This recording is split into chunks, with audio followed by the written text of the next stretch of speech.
¿Qué tal, compañeros? Nuevamente aquí estamos para comenzar lo que es el módulo número 12, nuestra clase número 12, y vamos a hablar de los optoacopladores. Este tema es muy importante, va a ser también un tema un poco corto, ya que es un componente sencillo, pero también es muy importante que lo veamos, principalmente cuando vamos a ver fuentes conmutadas y en algunos circuitos especiales, y nos vamos a dar cuenta ahorita con la teoría que es un componente muy importante en la electrónica digital de moderna, o la electrónica digital de ahora, en lo que son tarjetas electrónicas. Bien, ¿qué es un optoacoplador? Los optoacopladores, o también llamados optoaisladores, son dispositivos que podemos encontrar en múltiples aplicaciones dentro de un equipo electrónico, cuando una señal debe ser transmitida desde un circuito específico a otro, sin que exista conexión eléctrica entre ambas. Quiere decir que van a estar aislados dieléctricamente. Aquí tenemos la foto de un optoacoplador muy común, el PC817, dice la marca Sharp. Bueno, este encapsulado es un optoacoplador. Cuando se combina una fuente óptica, generalmente dentro de este optoacoplador vamos a tener un LED con algún tipo de detector óptico, que puede ser un fototransistor, un fotodiag, un fototriag, generalmente un semiconductor de silicio, como ya hemos visto anteriormente, en un solo encapsulado. El dispositivo resultante se le llama optoacoplador. Opto, ya sabemos que si dividimos esta palabra en dos partes, tenemos que opto se nos viene hablando acerca de un dispositivo a base de transmisión de luz, por así decirlo, y acoplador, pues es que está uniendo dos circuitos diferentes, se están uniendo. Entonces, esta es la unión de dos circuitos diferentes a través de este dispositivo o de este componente. Esta estructura produce un elemento que permite el acoplamiento de señales entre dos tipos de circuitos electrónicos independientes y totalmente aislados entre sí. Según el encapsulado de estos dispositivos, pueden tener un aislamiento hasta de 300 voltios. Y aquí tenemos el símbolo esquemático de un optoacoplador. Tenemos la entrada, siempre la entrada va a ser donde esté, este es un diodo LED, este es el símbolo de un diodo LED. Y del otro lado tenemos un fototransistor, que es la salida. Y si vemos, es un transistor del tipo donde la flechita está hacia afuera, es NPN. Puede ser también PNP, dependiendo. Aquí en este caso, el más común es esta simbología. ¿Sale? ¿Qué ventajas nos ofrece el optoacoplador? Bueno, la evolución de estos semiconductores en el mundo electrónico encontró en los optoacopladores el reemplazo ideal para dejar de lado al relevador. Vemos aquí, este era nuestro componente de unión de se podría decir que de la parte de directa y la parte de alterna o de potencia, pero se fue poco a poco cambiando, ya que estos tienen muchos defectos en muchas ocasiones y es un poco más efectivo este tipo de optoacopladores. En especial en aplicaciones digitales, donde la velocidad de transferencia y la conservación de la forma de onda debe de ser fiel como fuera posible en la salida, o sea, no debe de tener pérdidas, reflejando en forma idéntica el formato que presentaba en la entrada. En el caso del relevador, la transferencia de una señal analógica es imposible. El optoacoplador fue la solución en la transmisión de datos o en espacios industriales. Fue la solución empleada en múltiples aplicaciones donde se requería un aislamiento para cierto tipo de ruidos, donde se necesitaba controlar mediante un impulso lógico o mediante un pulso lógico, ceros y unos, de baja tensión, una carga con elevados consumos de corriente alterna. Básicamente, si pudiéramos resumirlo en una frase, podría ser la solución de baja potencia a la activación aislada de cargas mediante un sistema de control. Entonces aquí tenemos las ventajas. Una de las ventajas principales es el tamaño. Es muy pequeño el tamaño a comparación de un relevador. Menor consumo de energía. Este es en su encapsulado, hasta nos vienen muchas veces las indicaciones que soporta 10 amperes, 20 amperes, 50. Si es un relevador o un contactor, estos no. Es un consumo de corriente mínimo, muy pequeño. Entonces es muy de uso, muy importante. Sólido y compacto, o sea, es más pequeño. Y lo más principal, inmune al campo magnético. ¿Sale? Estos no. Ya saben que ese de hecho es a través de como un electroimán. O sea, el campo magnético o electromagnético lo activa. Este no. Entonces, este es algo muy importante que tenemos que tener en cuenta. Optoacopladores para cualquier aplicación. Esto es muy importante. Un optoacoplador no simplemente es un fotodiodo o un diodo LED y un fototransistor. No. Hay diferentes tipos de componentes internos. Vemos el optoacoplador con fototransistor. Consta de un diodo LED y un fototransistor. No hay base. La base se activa a través del pulso o el haz de luz que le va a llegar. Puede ser luz infrarroja, puede ser una luz normal, dependiendo del encapsulado. Un optoacoplador con foto SCR. Este componente no lo vimos porque realmente no es muy habitual en las tarjetas electrónicas, pero fue también de los principios como el TRIAC. Tal vez lo veamos más adelante, algo rapidito cuando veamos lo del TRIAC. Pero bueno, este es un se le puede llamar un opto SCR. Tenemos el optotriac o un optoacoplador con fototriac. Igual hay un LED, pero del otro lado hay un fototriac que se activa. El gatillo se va a activar a través del haz de luz. Y finalmente un optoacoplador con compuerta lógica. Esto ya es de electrónica digital específicamente. Entonces, a pesar de que un optoacoplador o un acoplador de señales eléctricas mediante un enlace óptico puede tomar formatos físicos muy variados, su arquitectura es siempre reiterada en el concepto fundamental.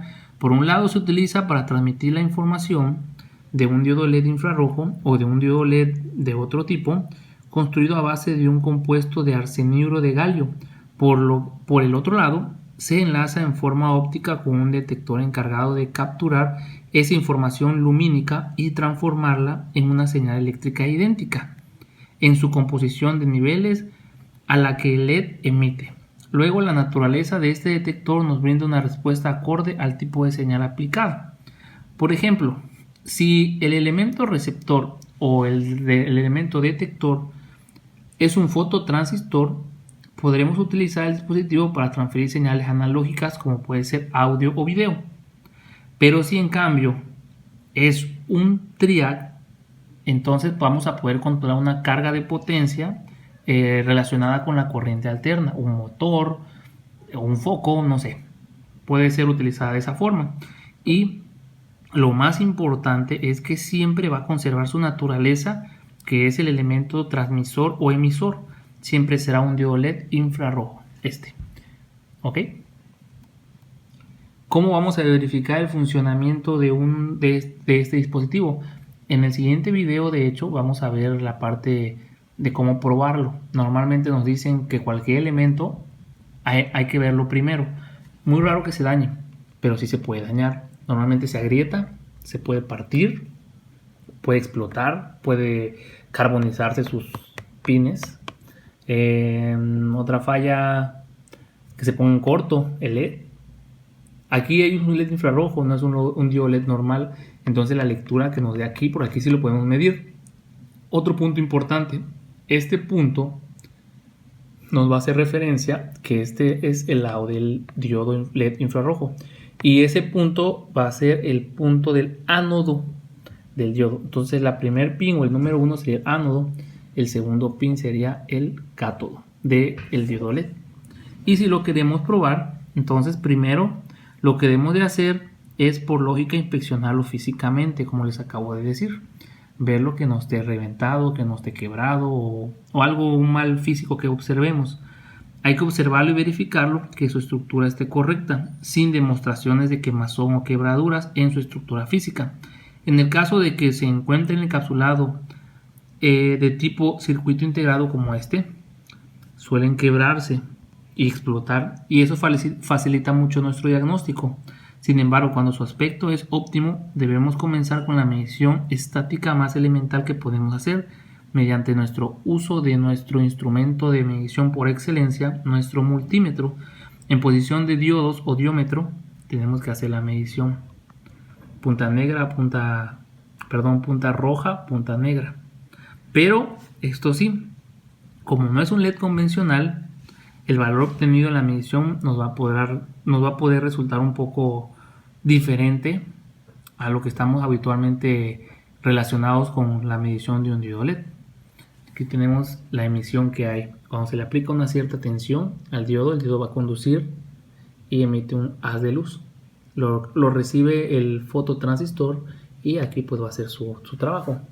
Es un circuito muy simple, pero a la vez es un circuito que revolucionó la electrónica en estos días, principalmente en las fuentes conmutadas. Aquí está, esta es una fuente conmutada y les decía, tenemos el caso típico, el PC817. En este caso viene siendo normalmente su uso principal es como el feedback, como la retroalimentación.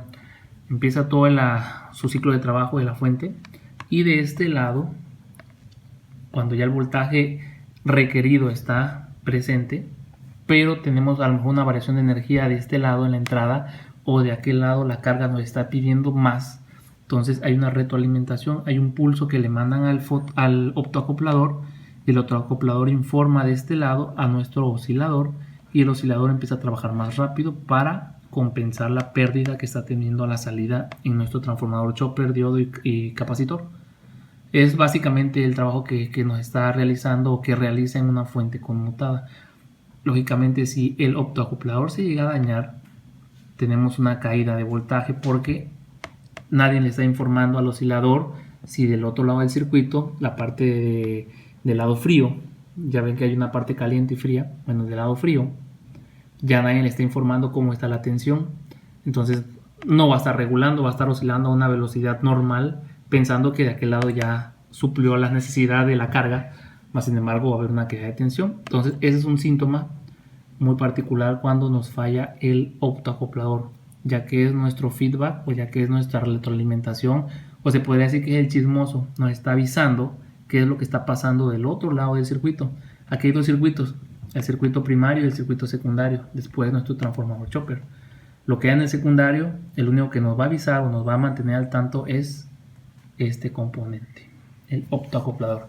Entonces, como se dan cuenta, es un elemento muy importante en nuestras reparaciones y en el siguiente video vamos a enseñar cómo lo vamos a probar mediante un circuito muy básico, muy sencillo, ¿sale?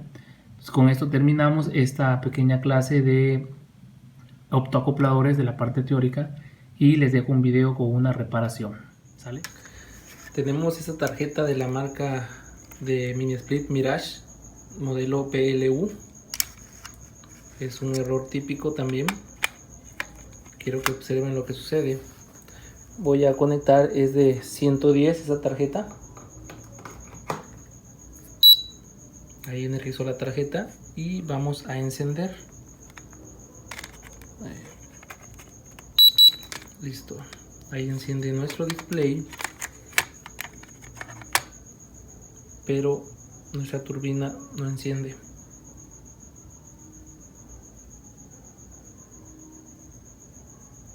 Nada. La turbina está en buen estado y ahí está el error. F4. Capacitor, buen estado. Turbina, buen estado. Esta turbina es de prueba, de la que yo tengo. El capacitor ya está bueno, ya lo chequé. Y tenemos F4. Una falla muy buena que hay que analizar. Y es una falla típica de este equipo. Entonces vamos a proceder a repararla y les diré cuál es la falla. Es de los privilegios que tenemos de estar en este curso. Ya es una falla típica, ¿sale? Entonces procederemos a decirles cuál es el error en estas PCB de la marca Mirage equipo BLU. Bien. Como les decía, vamos a reparar esta PCB, que ya vieron el error. Bueno, yo les voy a decir Esta PCB ya viene con un daño de fábrica. Bueno, yo le llamo así de fábrica porque todas las que me han llegado de este modelo, y en colaboración con el amigo Lázaro Gabriel, un colega que está en varios grupos de hecho, y la verdad le mando un saludo, y es alguien que nos apoya bastante. Investigó esta falla. A mí no me había caído ahora sí una tarjeta en mis manos de este tipo para haber analizado la falla, y al colega Lázaro sí le cayeron, creo que como 2 o 3, y dio con la falla, me lo compartió y yo se los comparto. Y sí, analizando ya la PCB, ahora sí que la tengo en mis manos. Esta falla viene haciendo una referencia de una comunicación para el giro del motor de nuestra turbina.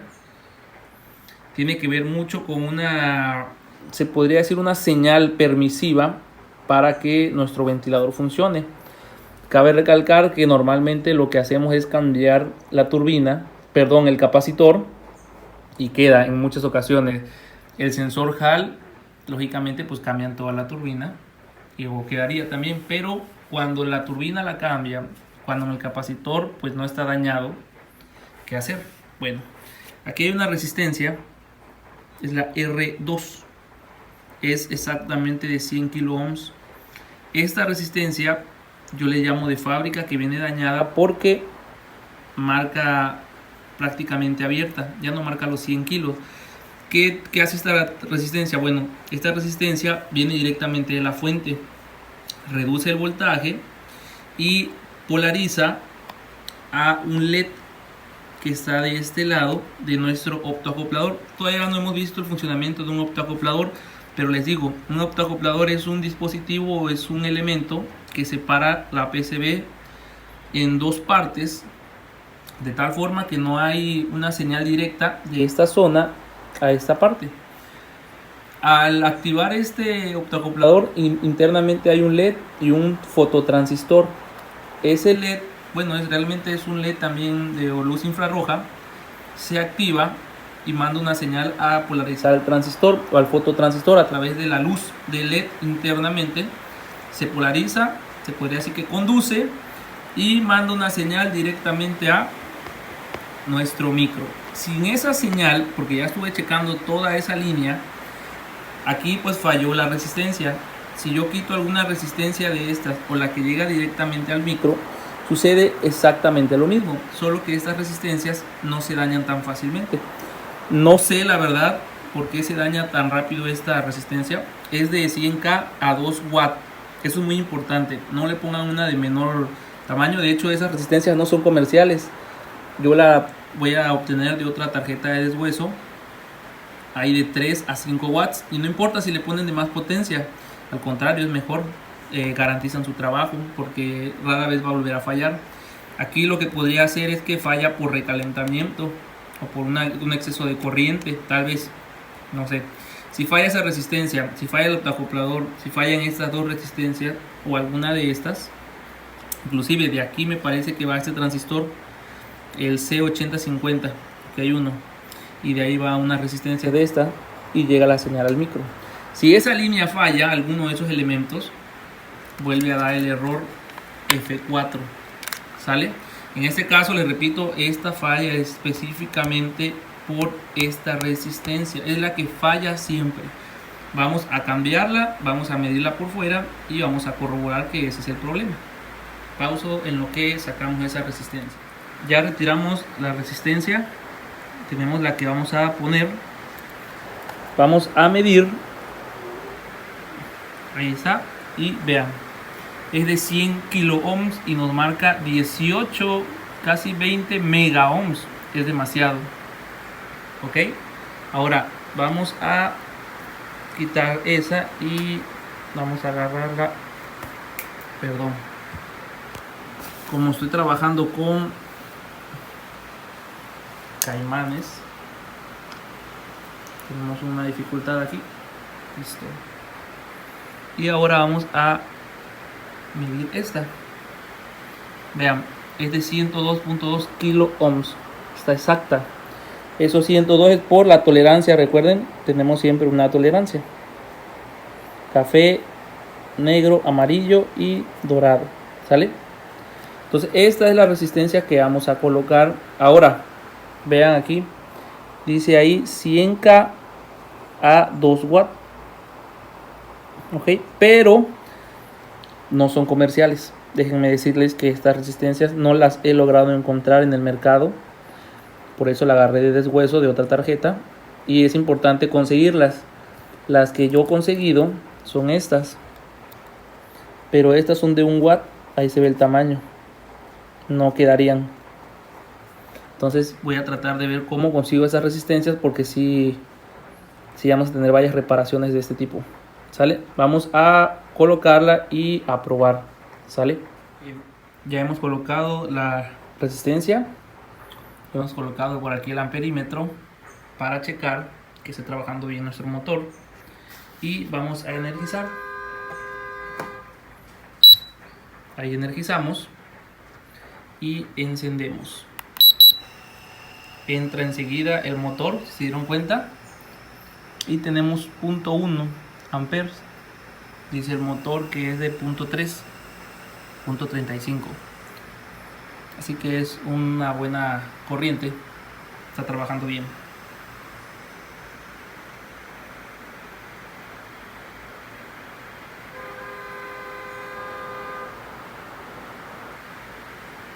Ok. Y aquí vean, tenemos otro problema. Se volvió a detener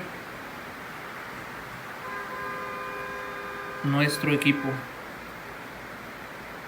Vamos a corroborar qué es lo que sucedió ahora. Listo, va de nuevo. Prendemos nuestro equipo y ahí está la turbina girando. ¿Cuál fue el problema? Bueno, como este es mi turbina de prueba, pues se me olvidó que luego esa configuración que tenemos ahí de la entrada del ventilador y donde va el famoso PG, que es la retroalimentación de la turbina, que le está llegando al micro diciéndole que sí está girando, los tenía yo mal puesto los cables. Eso, ¿cómo nos vamos a dar cuenta? Bueno, en este diagrama. A través de ese diagrama vamos a ver dónde está la señal de salida, la señal del pin BCC, que es nuestra línea de alimentación con respecto a GND. Y aparte aquí, la del motor que va hacia el capacitor. Si se dan cuenta, está girando a una revolución muy bien. ¿Por qué? Porque aquí ya se puso como debería de estar según nuestro diagrama. Lo tenía al revés, igual de este lado. Por lo tal no le llegaba una señal de retroalimentación al micro. Y el micro decía, ¿sabes qué? Pues no hay giro, entonces mando a falla. ¿Sale? Bueno, pero eso era por cuestiones del motor que estaba mal colocado. Eso es importante cuando ustedes quieran hacer sus pruebas. Pero ya tenemos ahí nuestro inyector de señal. Me di cuenta que tenía un problema yo en el motor porque ese inyector de señal yo se lo había puesto a la PCB y no había tenido ningún problema. Entonces solamente era ahí el cableado. Y bueno, la falla ya saben, la R2 en este caso del Blue, que es de 100 kilo a 2 watts. Y con eso terminamos la reparación. ¿Sale, compañeros? Espero les sirva ese tip. Muy bueno, la verdad. Estas tarjetas salen muy fallidas. Entonces con eso concluimos.